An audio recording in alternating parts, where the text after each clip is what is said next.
Gəlin sizlərlə əti necə doğrayıb, necə soyuducuda saxladığımı göstərim. Bəlkə sizlərə də fikir olar evdar xanımlara. Onu da qeyd edeyim ki, qızlar, mən sifarişlərimi də özüm üçün hazırladığım, yəni ki, ətdən istifadə edirəm.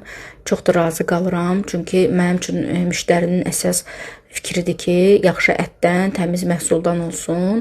Mən də çalışdığım qədər, bacardığım qədər özüm nədən istifadə edirəmsə, müştəri üçün də o ətdən istifadə edirəm. Ətlərimi qəşəng doğradım, yudum. Çəkib pingvinlərə paketləşdirdim və soyuducuda saxladım. Amma ki, qara tikələri, tikə ətləri, yəni belə deyərdim də, onları yumadım. Çünki istifadə etdiyim zaman 1-2 saat olsun öncə çıxardıram, yuyub sonra qoyuram qaynamağa. Mənim üçün çox rahat olur. Belə qızlar, bəs siz necə? Əti necə saxlayırsınız soyuducuda?